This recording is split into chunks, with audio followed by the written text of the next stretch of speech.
Hi, welcome to How to Repair. In this video I'm going to show you how to remove an oven. Whether it's a single oven or a double oven, the same principle applies. Sometimes you will need a hand off a friend to actually lift the oven out, because on the double ovens they can be quite heavy. The single ovens are not really a problem. In another video I will show you how to remove a hob, whether it's gas or electric. I'll do two videos on that. And the reason you might be removing the oven is you might be wanting to change a component within the oven. So first things first, you need to disconnect the power supply to the oven. Sometimes you have a switch on the wall, other times it's better if you actually turn off the household electrics before working on it, so you can isolate the cooker safely. I'll show you some examples of this and procedures to go through.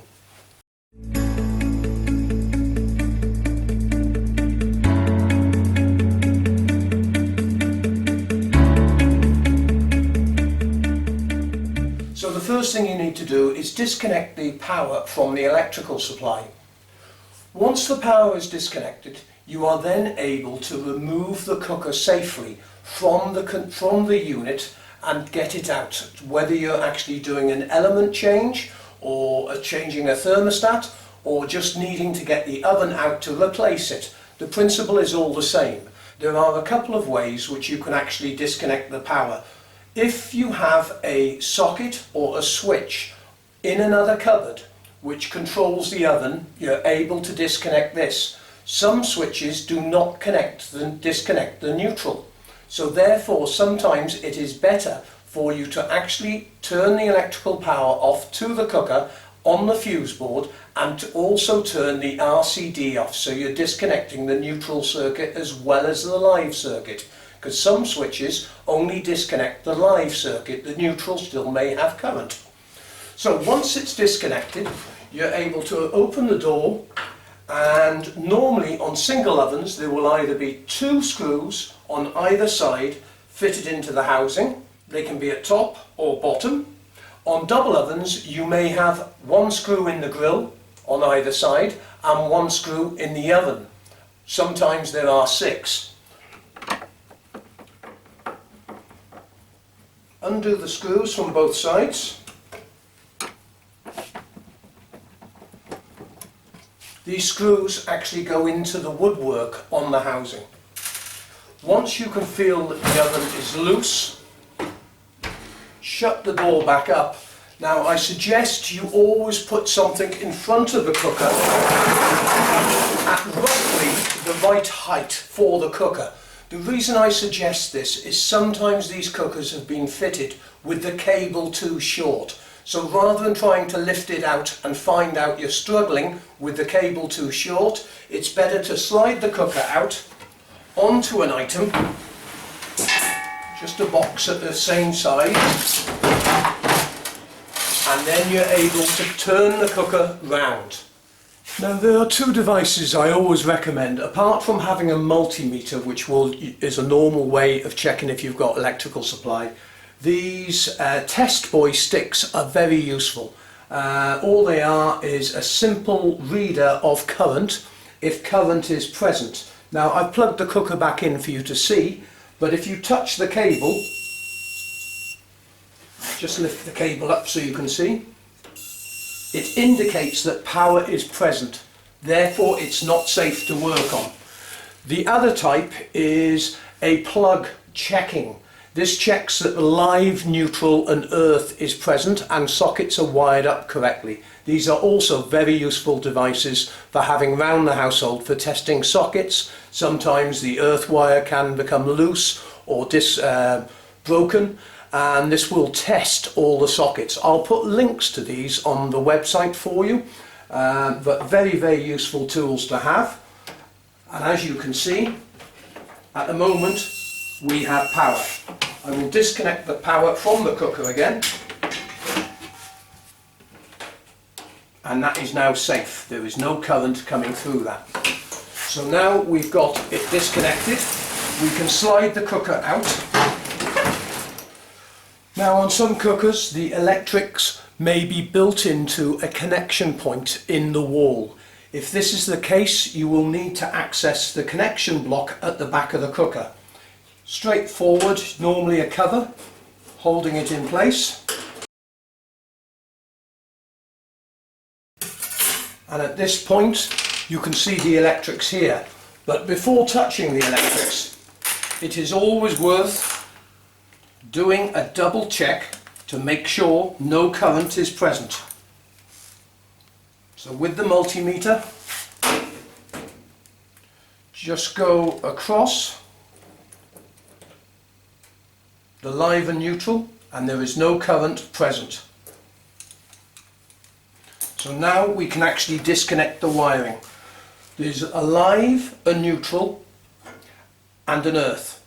Sometimes on double ovens you will have a linking block, maybe 2 or 3 more connection points, and sometimes these have got joiners, so you may have 2, 4 or 6 wires on a neutral and possibly the same on a live. So the first thing we need to do is undo the connection block for the wire itself. This stops it pulling out of the cooker.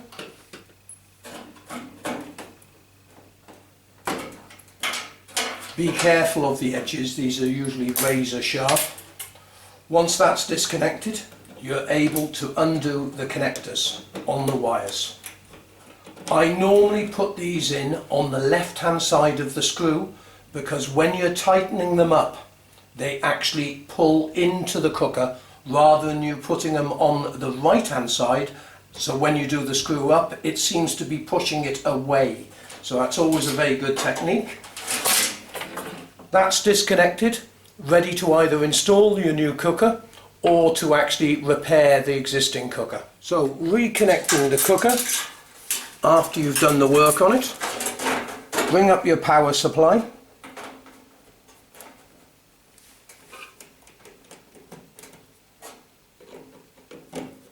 Putting the connection on the left hand side of the screw, then doing up.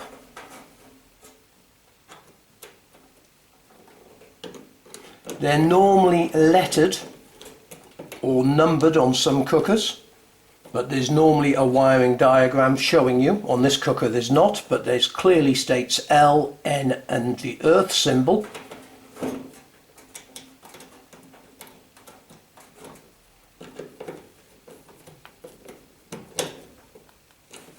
Make sure all the wires are fitted correctly, and then you're able to fit the connection clamp.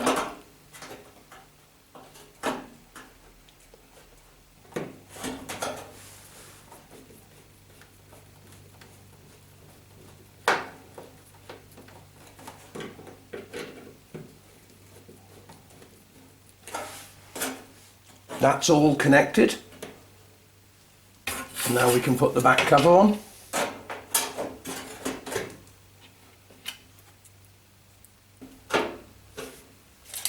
Now we can slide the cooker back. Make sure you always get your wire correctly in so you do not sit the cooker on top of the wire. So you want to be having someone either pull the cable through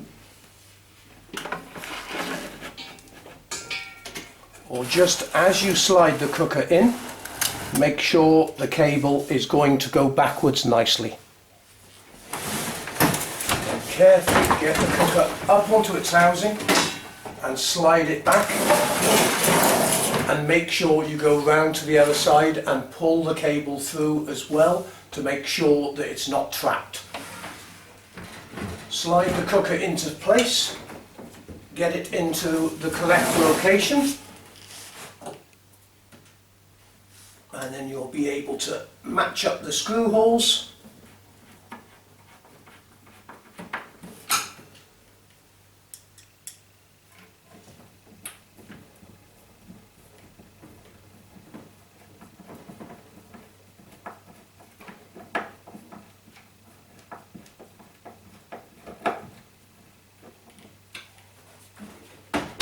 And there you go.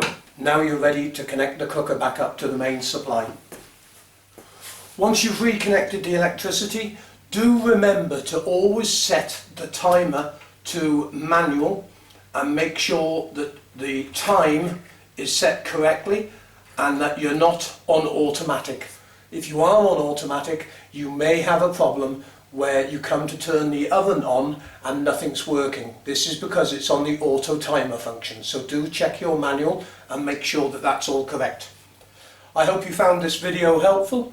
Please remember, you can always buy all your cleaning products. We have oven cleaner, oven mate, hob cleaner and scrapers to get the carbon out of the actual oven when it builds up too heavy. We do some very good little universal scrapers which keep a blade very flat so it doesn't scratch the enamel.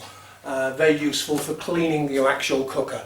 Thanks very much indeed for watching this video. We have other videos on the website showing you how to change the components and elements, fan motors, thermostats and so on. Thanks very much indeed for watching.